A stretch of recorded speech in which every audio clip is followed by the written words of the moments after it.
Hi friends, எல்லாருக்கும் வணக்கம். Welcome back to our channel. இன்றைக்கி நம்ம சேனலில் ஒரு day in my life video தாங்க பார்க்க போகிறோம். நான் ரொம்ப நாளைக்கு அப்புறம் அம்மா வீட்டுக்கு போயிருந்தேன். அங்கே கிளைமேட் ரொம்பவே நல்லா இருந்தது. சரி, ஒரு vlog எடுக்கலாம்னு சொல்லி தான் இன்றைக்கி வீடியோ எடுத்திருந்தேன். இதில் ஒரு சிக்கன் ரெசிபியும் பார்க்க போகிறீங்க. அண்ட் வாங்க வீடியோக்குள்ளே போகலாம்.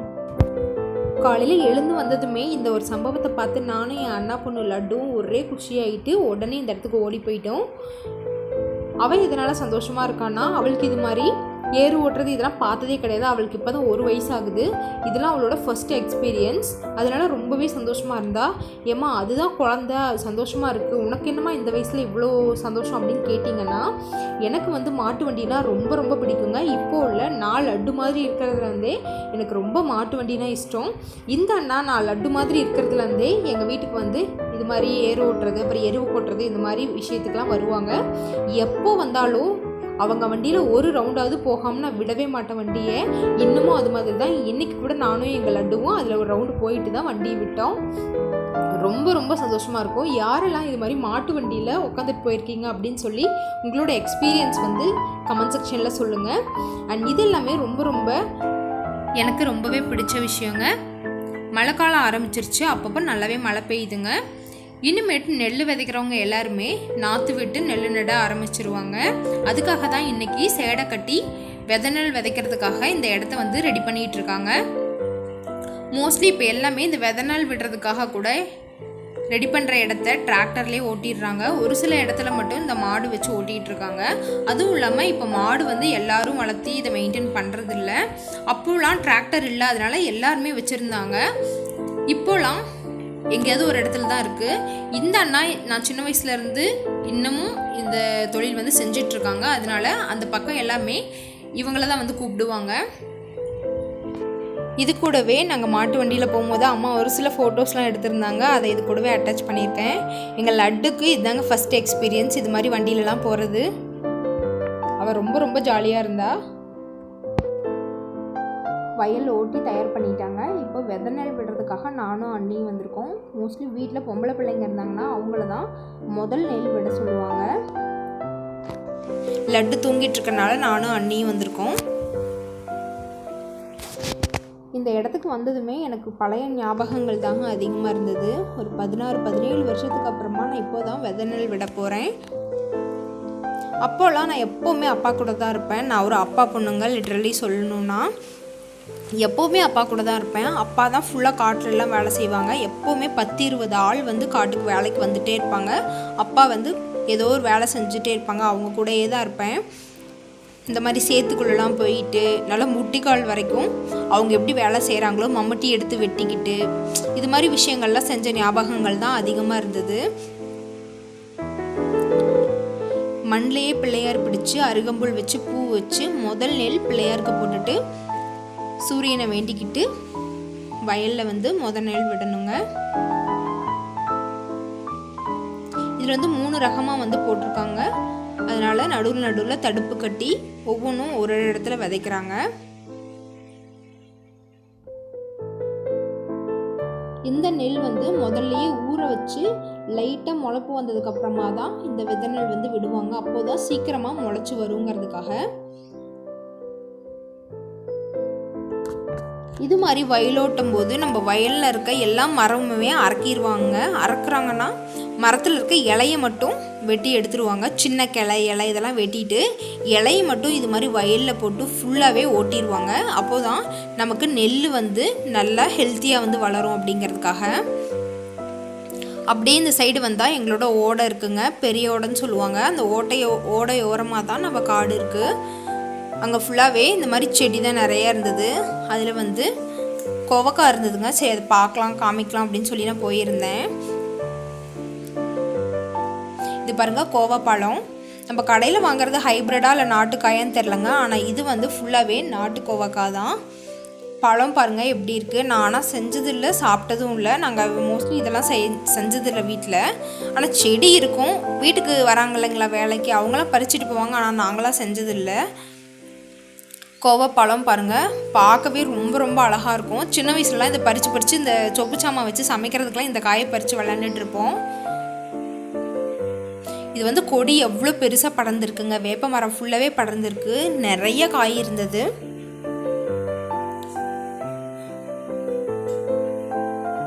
இந்த கொடி பாருங்கள் எவ்வளோ மொத்தமாக இருக்குன்னு சொல்லி, நல்ல பெரிய கொடியாக இருந்தது.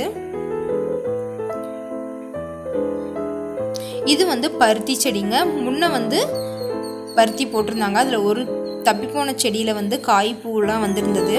அண்ட் இது வந்து சீதா மரம், நாட்டு சீதா மரம். அங்கே பாருங்க காய் எல்லாமே இருக்குது. இதெல்லாம் மோஸ்ட்லி பறிக்கவே மாட்டாங்கங்க. இதெல்லாம் உடையோரம் இருக்கிறனால குருவி, அணில் இது மாதிரி தான் சாப்பிடும். அண்ட் இது வந்து முக்கியமாக காமிக்கணுன்னே வந்தாங்க அத்தி மரம். நம்ம இப்போலாம் மாடி தோட்டத்தில் வீட்டில் இதெல்லாம் வந்து ஹைப்ரிட் மரம் தான் நம்ம வச்சு வளர்த்திட்ருக்கோம். அண்ட் இது வந்து சுத்தமான ஒரு நாட்டு மரங்க. ரொம்ப வருஷமாக இருக்குங்க. ஒரு 30-35 வருஷத்துக்கு முன்னாடி இருக்கும். அதாவது எனக்கு தெரிஞ்சு நான் சொல்கிறேன். அதுக்கு முன்னாடி எவ்வளோ நாளாக இருக்குதுன்னு தெரில. ரொம்ப வருஷமாக இருக்குது. இப்போ தான் ஒரு 2 வருஷமாக காய் காய்க்குது, பழம் வருது. சின்ன சின்னதாக இருக்குங்க காய். இன்னொரு 10 நாள் ஆனால் நல்லா பெருசாகிட்டு கரெக்டாக 2 நாளில் எல்லா பழமும் கீழே கொட்டிடுங்க. சீக்கிரமாக பழுத்துரும் பழம். ஆனால் இது ஃபுல்லாகவே குருவி, அணில் இதாங்க சாப்பிடும். நான் அந்த சைடு போகும்போது பழுத்திருந்ததுன்னா பறிச்சுட்டு வருவேன். இது பறிச்சுட்டு வந்து கொஞ்சமாக இந்த வத்தல் மாதிரி போட்டு வச்சுருக்கேன். ட்ரை ஃப்ரூட்ஸ் கூட நல்லா நைட்டு வந்து ஊற வச்சு காலையில் சாப்பிட்ற மாதிரி. அண்ட் இது வந்து இன்னொரு கோவக்காய் செடி. எல்லாமே மரத்தில் தான் படர்ந்துருந்தது. அண்ட் இதெல்லாம் 90s கிட்டோட ஃபேவரட்டான ஒரு பழம்னே சொல்லலாம். கோணப்புளியங்காய். இது எப்படி வேறு எப்படி சொல்கிறதுன்னு எனக்கு தெரியல. நாங்களாம் கோணப்புளியங்காய் அப்படி தான் சொல்லுவோம். ரொம்ப ரொம்ப சூப்பராக இருக்குங்க. இதுவும் வந்து நாட்டு மரம் தான். ரொம்ப பெருசாக இருக்கும். இதுலேருந்து ஒரு பழம் பறிக்கிறதுக்காக கஷ்டப்பட்டு அந்த குச்சி இந்த குச்சின்னு வச்சு அடித்து எடுத்துகிட்ருப்போம். அண்ட் இதுவும் அது மாதிரி தப்பி போன ஒரு பருத்தி செடி தாங்க. இதில் காய் வந்துட்டு நல்லாவே பஞ்செல்லாம் வந்துருந்தது. இந்த பஞ்சை வச்சு அங்கே வீட்டுக்கு முன்னாடி இருக்க செடியில் ஒரு ஆள் ஒரு வேலை பண்ணியிருந்தாங்க. அது என்னன்னு சொல்லி காமிக்கிறேன் வரப்போகிற வீடியோவில். அப்படியே நடந்து வந்தால் இங்கே ஃபுல்லாகவே இந்த மாதிரி ஓட்டி போட்டிருந்தீங்கன்னா கீரைலாம் நிறையவே முளைக்குங்க. சிறுகீரை, குப்பைக்கீரை, தொய்க்கீரை இதெல்லாம் நிறையவே முளைக்கும். இந்த சீசனில் வந்து தொய்யக்கீரை தான் நிறைய முளைச்சிருந்தது. எனக்கு தொய்யக்கீரைனா ரொம்ப ரொம்ப பிடிக்குங்க. அப்படியே காட்டிலேருந்து ஃப்ரெஷ்ஷாக, அதாவது இந்த சைஸில் தான் இருக்கணும். அப்படியே கொழுந்து மட்டும் கிளி போட்டு கடைஞ்சி சாப்பிட்டோம்னா ரொம்பவே நல்லாயிருக்கும். வரும்போது கூட நல்ல ஒரு பேக்கெட்டே பொறிச்சிட்டு வந்திருந்தேன். எனக்கு ரொம்ப ரொம்ப ஃபேவரெட்டு. நெல் வந்து இன்னும் விட்டுட்ருக்காங்க. கடைசி இது வந்து விட்டுட்ருக்காங்க. இதுதாங்க அம்மா வீட்டோட காட்டுக்கு அந்த சைடு இருக்க வியூ. ஃபுல்லாகவே இங்கே ஃபுல்லாகவே மரம் தாங்க இருக்கும். நிறைய மரம் இருக்கும். அதே மாதிரி மலைகள் ஃபுல்லாக நிறைய இருக்குங்க. தொடர்ச்சி மலை மாதிரி ஒரு மலை விட்டதும் அடுத்த மலை அப்படியே தொடர்ந்து சுற்றிலுமே மலைகளாக தான் இருக்கும். இந்த காட்டில் வந்து மஞ்சள் போட்டிருந்தாங்க. அது கூடவே மிளகாய் செடியும் போட்டிருந்தாங்க. நம்ம இது மாதிரி காட்டில் வந்து வெள்ளாமல் பண்ணியிருக்கும் போது தனியாக காய்ச்செடியெலாம் வைக்கணும்னு அவசியமே இல்லைங்க. இது மாதிரி மஞ்சள் குச்சி இந்த மாதிரி காட்டுக்குள்ளேயே நம்ம மிளகாய், கத்திரிக்காய் இதெல்லாம் விட்டுட்டோம்னா செடிக்கு பாய்ச்சிற தண்ணியிலேயே அது எல்லாமே வளர்ந்து வந்துடும். இப்போ கூட அம்மா வெண்டைக்காய், சுரக்காய், பீக்கங்காய் இதெல்லாம் ஊனி விட்டுருந்தாங்க. அடுத்து வந்து நான்வெஜ் செய்யலாம் அப்படின்னு சொல்லி 2 வெடைக்கோழி பிடிச்சாங்க. அது வந்து முடியெல்லாம் எடுத்துகிட்டு நல்லா நெருப்பில் வாட்டிட்டு மஞ்சள் தடவி வச்சுருக்காங்க. இப்போ இதை வெட்ட போகிறாங்க. இந்த கட்டை, அருவா இதெல்லாமே மோஸ்ட்லி வீட்டிலே வாங்கி வச்சுப்போங்க. ஏன்னா நம்ம அதிகமாக வீட்டில் தான் வந்து கறி வந்து வெட்டிக்குவோம். ரொம்ப ரேர் கடையில் கூட கொடுத்து வெட்டுறதெல்லாம். அதனால் வீட்லேயே வாங்கி வச்சுக்கிறது. இது வந்து இன்னொரு வெரைட்டி ஆஃப் சீத்தாங்க. இது வந்து ஆஃபீஸ் பழம். ரொம்ப ரொம்ப பெருசாகவும் டிஃப்ரெண்ட்டாக இருக்கும் டேஸ்ட்டு. நம்ம நார்மலாக அந்த குட்டி சீத்தாப்பழத்துக்கும் இதுக்கும் நிறைய டிஃப்ரென்ஸ் இருக்குது டேஸ்ட் வைஸ் பார்த்திங்கன்னா. இது வந்து ஒரு பழமே 1.5 கிலோ போல் வரும், அந்தளவு பெருசு. இப்போ இது எல்லாமே பிஞ்சு தான். இதுலேருந்து கூட நம்ம ஒரு பழம் கூட பறிக்க முடியாதுங்க. இது எல்லாமே அணில், குருவி இதுதான் சாப்பிடும். இதுக்கு கீழவே கோழிக்கு கூண்டு வந்துருக்குங்க. அம்மா வீட்டில் எப்போவுமே 40 கோழிக்கு கம்மி இல்லாமல் கோழி இருந்துகிட்டே இருக்கும். இந்த லாக்டவுன் டைமில் டவுன்லேருந்து நிறைய பேர் ஆர்கானிக்காக வளர்த்துற கோழி வேணும் சாப்பிட்றதுக்கு அப்படின்னு சொல்லி நிறைய பேர் வந்து கேட்டாங்க. அது கொஞ்சமாக சேல் பண்ணிட்டாங்க. இப்போ வந்து இந்த அளவு கோழி தான் இருக்குது. அடுத்த பேட்ச் வந்து ரெடி ஆகிட்டு இருக்கு. இது எல்லாமே வெளியில் தாங்க போய் மேய்ஞ்சிட்டு வரும். ஏன் இப்போ கூண்டுக்குள்ளே போட்டு வச்சுக்கோன்னா, இப்போ தான் நம்ம நாற்று விட்டுருக்கோம். இப்போ திறந்து விட்டோம்னா போய் அங்கே இருக்க நெல் எல்லாத்தையும் வெளியில் எடுத்துரும். அதனால தான் இதை பிடிச்சி கூண்டில் போட்டிருக்கோம். ஒரு 4-5 நாள் நம்ம கூண்டுக்குள்ளே வச்சுருந்து நாற்று நல்லா வளர்ந்ததுக்கப்புறமா திறந்து விட்டுட்டோம்னா அப்புறம் எதுவுமே செய்யாது. அண்ட் இந்த கூண்டு எதுக்காகனா, இப்போ கோழி வந்து முட்டை வச்சு குஞ்சு பொரிச்சிருக்குன்னா அதை வந்து வெளியில் விட்ட முடியாதுங்க. விட்டோம்னா பருந்து காக்கா இதெல்லாம் தூக்கிட்டு போயிடும். அதனால அந்த கோழி வந்து கொஞ்சம் வளர்கிற வரைக்கும் இந்த மாதிரி கூண்டுக்குள்ளே போட்டு வளர்த்திக்கிட்டோம்னா அதுக்கப்புறம் எடுத்து வெளியில் விட்டோம்னா அது பார்க்கல போய் மேய்ஞ்சிட்டு மரத்தில் வந்து அடைஞ்சிக்கோங்க. அதுக்காக தான் இந்த கூண்டு வந்து ரெடி பண்ணி வச்சுருக்காங்க. அண்ட் இந்த செடி இதெல்லாம் என்னன்னு கேட்டிங்கன்னா இது வந்து வேலி மசாலா அப்படின்னு சொல்லுவாங்க. இது ஆட்டுக்கு வந்து போடுவாங்க தீனியாக. ரொம்பவே ஆடு நல்ல வெயிட் கெயின் ஆகும் அப்படின்னு சொல்லுவாங்க. ஃபேட் ஏறாது, ஆனால் வெயிட் வந்து நல்லா ஆகும் அப்படின்னு சொல்லுவாங்க. இது வந்து ரொம்ப வருஷத்துக்கு முன்னாடி விதைச்சதுங்க. அது விதை விழுந்து மறுபடியும் முளைச்சிட்டே இருக்குது. அண்ட் இது வந்து கோழிக்குள்ளே இருக்க முட்டை நம்ம வெடக்கோழி பிடிச்சனால ரெண்டுலேயுமே இப்போ தான் முட்டை விடுற அளவுக்கு வந்து வளர்ந்து வந்திருந்தது. அதுக்குள்ளேயே நம்ம பிடிச்சாச்சு. இந்த முட்டை வந்து இது மாதிரி குழிக்கரண்டியில் போட்டு, அதாவது தாளிக்கிற கரண்டியில் போட்டு கொஞ்சமாக உப்பு மிளகாத்தூள் போட்டு எண்ணெய் கொஞ்சம் சேர்த்துட்டு அப்படியே வணக்கி சாப்பிட்டிங்கன்னா ரொம்ப ரொம்ப டேஸ்ட்டாக இருக்கும். இந்த குட்டி குட்டியாக இருக்கிறது எல்லாமே ஒரு முட்டை தான். இது வந்து வளர்ந்து வரும் ஒவ்வொன்றா. அதுக்குள்ளேயே பிடிச்சாச்சு.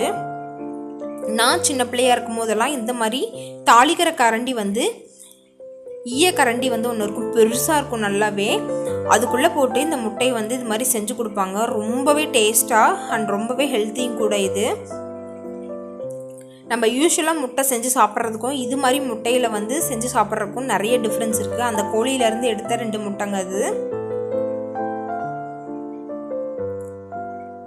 உங்களுக்கும் இது மாதிரி முட்டை கிடச்சிதுன்னா கண்டிப்பாக இது மாதிரி செஞ்சு சாப்பிட்டு பாருங்கள். இதில் ஒன்றுமே இல்லை, வேறு எந்த ஸ்பைசஸுமே நம்ம ஆட் பண்ண தேவையில்ல. அவ்வளோ டேஸ்ட்டாக இருக்கும் இந்த முட்டை. அண்ட் இதெல்லாம் செஞ்சதுக்கப்புறமா நம்ம நான்வெஜ் ரெசிபி வந்து செய்ய போகிறோம். நார்மலான ஒரு கிரேவி மாதிரி தாங்க.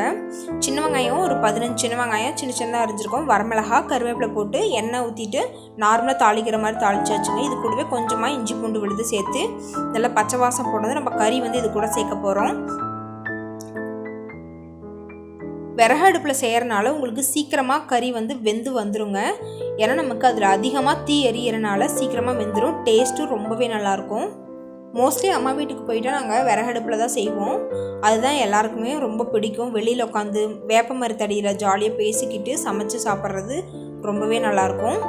அண்ட் இப்போ இது கூடவே கொஞ்சமாக 2 தக்காளி போட்டு கொஞ்சம் வணக்கிட்டு அது கூடவே நம்ம கறி மிளகுடி இருக்கு இல்லைங்களா, அதை போட்டு அரைச்சி இது கூட ஊற்றிட்டு உப்பு தேவையான அளவு போட்டு க்ளோஸ் பண்ணி வச்சோம்னா அவ்வளோதான், நம்மளோட கறி கொஞ்சம் நேரத்தில் தயாராகிடும். நான் கொஞ்சமாக காரம் பத்தலன்னு கடைசியாக கொஞ்சம் மிளகுடி சேர்த்துக்கிட்டேன்.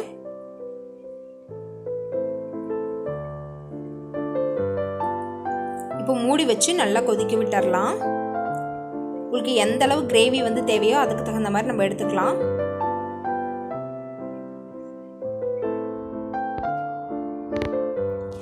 இப்போ அந்த பஞ்சு எடுத்துகிட்டு வந்து இங்கே ஒரு ஆள் ஒரு வேலை செஞ்சுருக்குன்னு சொன்னோம் இல்லைங்களா, அதுதான் இப்போ காமிக்க போகிறேன். எங்களோட குண்டுமல்லி செடியில் தான் இந்த ஒரு அதிசயத்தை வந்து நான் பார்த்தேன். இது அதிசயம் இல்லை, யூஸ்வலாக நடக்கிறது தான். ரொம்ப கிட்ட நான் வந்து அன்னைக்கு தான் பார்த்தேன். அந்த பஞ்சு எடுத்துகிட்டு வந்து ஒரு சிட்டுக்குருவி பாருங்கள் எவ்வளோ அழகாக 2 இலையில் வந்து கூடு வந்து செஞ்சு வச்சுருக்கு. பார்க்கவே ரொம்ப அழகாக இருந்தது. அதோட மூக்குனாலேயே ஓட்டை போட்டு அதை பின்னி எவ்வளோ அழகாக செஞ்சுருக்கு பாருங்கள். இப்போ வந்து அதில் சிட்டுக்குருவி இல்லை, பறந்துருச்சு. அந்த செடி வந்து க்ளீன் பண்ணலான்னு சொல்லிட்டு அறுத்து விடுறதுக்காக பார்த்துருக்காங்க. அப்போது தான் வந்து ஏதோ சத்தம் கேட்டிருக்குது. உள்ளே பார்த்தா சின்னதாக ஒரு சிட்டுக்குருவி இருந்திருக்கு, சவுண்டு கொடுத்துட்டு. அப்போ தான் சரி குருவி இருக்குதுன்னு சொல்லி அப்படியே விட்டாச்சு. அதை க்ளீன் பண்ணவே இல்லை. அதுக்கப்புறம் கொஞ்ச நாள் கழித்து குருவி பெருசாகிட்டு பறந்து போயிடுச்சு. அதுக்கப்புறமா அந்த கூடு மட்டும் இன்னும் இருக்குது. ரொம்ப அழகாக இருந்ததுன்னு கவர் பண்ணியிருந்தேன். கிரேவி வந்து ரெடி ஆகிடுச்சுங்க. நாங்கள் சாப்பிட போகிறோம். சாரிங்க, என்னால் ப்ராப்பரான வீடியோ வந்து எடுக்க முடியல இந்த சமையல் வந்து. ஏன்னா பாப்பா இருக்கிறனால அவ்வளோ ஒருத்தர் கவனிச்சுக்கணும். அப்புறம் ஏதோ ஒரு வேலை இருக்கும், அது இதுன்னு பார்த்துக்கிட்டு கரெக்டாக எடுக்க முடியல. இந்த vlog இதோட முடியுதுங்க. அண்ட் என்னோட ஓல்டு ஃபோட்டோஸ் அண்ட் வீடியோ எடுத்த அன்றைக்கி எடுத்த ஸ்டில்ஸும் இது கூட ஆட் பண்ணியிருக்கேன். இந்த வீடியோ பிடிச்சிருந்தா மறக்காமல் லைக் பண்ணி ஷேர் பண்ணுங்கள். சப்ஸ்கிரைப் பண்ணிவிட்டு பெல் பட்டனையும் கிளிக் பண்ணிக்கோங்க. மீண்டும் இன்னொரு நல்ல வீடியோவில் உங்கள் எல்லாருமே மீட் பண்ணுறேன். until then bye.